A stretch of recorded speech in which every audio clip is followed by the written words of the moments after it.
हरे कृष्णा राधे राधे। आइए सुनते हैं पुत्रदा एकादशी व्रत की कथा। धर्मराज युधिष्ठिर बोले, हे भगवान, आप मुझे श्रावण मास के शुक्ल पक्ष की एकादशी की कथा सुनाइए। इस एकादशी का क्या नाम है, इसकी क्या विधि है, वह सब आप मुझसे कहिए। तब भगवान श्री कृष्ण बोले, हे राजन, अब आप शांतिपूर्वक श्रावण मास के शुक्ल पक्ष की एकादशी की कथा सुनिए।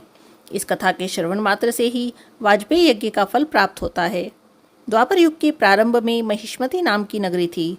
उस नगरी में महिजीत नाम का एक राजा राज्य करता था। वह राजा पुत्रहीन था, इसीलिए सदैव दुखी रहता था। उसे वह राज्य कष्टदायक प्रतीत होता था, क्योंकि बिना पुत्र के यह लोक और परलोक दोनों में कहीं सुख नहीं है। राजा ने पुत्र प्राप्ति के लिए बहुत से यत्न किए, परंतु सफल न हुआ। जब वह राजा वृद्ध होने लगे, तब उनकी चिंता भी बढ़ने लगी। एक दिन राजा ने प्रजा को संबोधित करके कहा, ना तो मैंने अपने जीवन में कोई पाप ही किया है और ना ही अन्यायपूर्वक प्रजा से धन एकत्रित किया है। ना मैंने कभी देवताओं और ब्राह्मणों का धन छीना है, ना किसी की धरोहर ही मारी है। मैंने प्रजा को सदैव पुत्र की तरह पाला है, अपराधियों को दंड दिया है, कभी किसी से राग द्वेष नहीं किया, सबको समान माना है।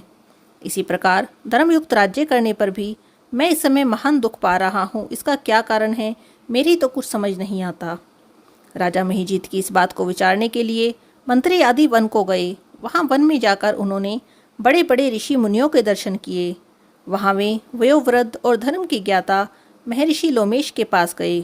उन सब ने महर्षि को यथायोग्य प्रणाम किया और उनके सम्मुख जा बैठे। उनके दर्शन से सबको बड़ी ही प्रसन्नता हुई। वे सब उनकी विनय करने लगे, हे देव, हमारे अहोभाग्य हैं, हमें आपके दर्शन हुए। इस पर लोमेश ऋषि बोले, हे मंत्रीगण, आप लोगों की विनय और आपके सद्व्यवहार से मैं अत्यंत प्रसन्न हूँ। आप मुझे अपने आने का कारण बताइए। मैं आपके कार्य को अपनी शक्ति के अनुसार अवश्य ही करूँगा, क्योंकि हमारा शरीर परोपकार के लिए बना है, इसमें किंचित मात्र भी संदेह नहीं।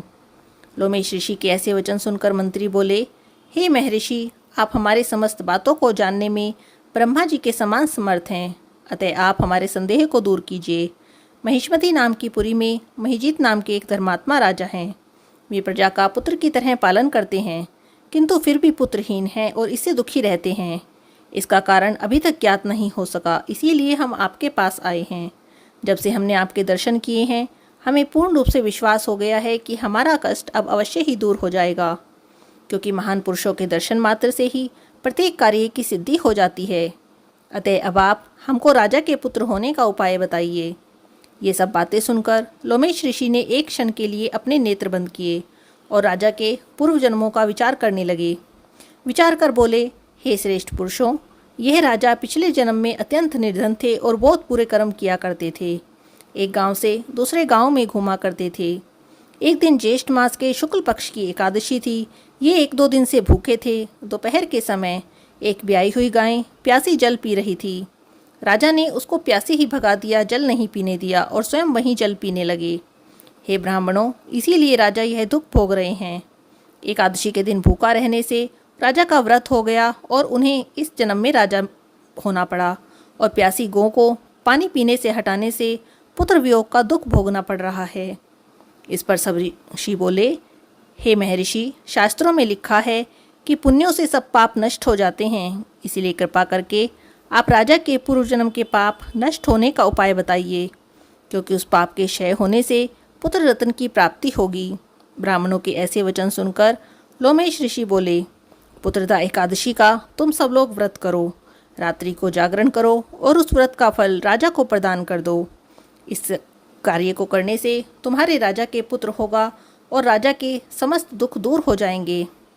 प्रजा सहित मंत्री महर्षि लोमेश के वाक्यों को सुनकर प्रसन्नतापूर्वक अपने नगर को वापस आ गए। उन सब लोगों ने श्रावण मास के शुक्ल पक्ष की पुत्रदा एकादशी को लोमेश ऋषि की आज्ञा के अनुसार विधि पूर्वक व्रत किया और द्वादशी के दिन उसका फल राजा को दे दिया। उस व्रत के पुण्य प्रभाव से रानी ने गर्भ धारण किया और उन्हें एक अत्यंत तेजस्वी पुत्र की प्राप्ति हुई। हे राजन, इसीलिए इस एकादशी का नाम पुत्रदा एकादशी पड़ा। जो मनुष्य पुत्र रत्न प्राप्त करना चाहते हैं, उन्हें इस एकादशी का विधि पूर्वक व्रत करना चाहिए। इस व्रत के प्रभाव से इस लोक में सुख और परलोक में स्वर्ग की प्राप्ति होती है। बोलिए पुत्रदा एकादशी की जय, भगवान विष्णु की जय। हरे कृष्णा, राधे राधे।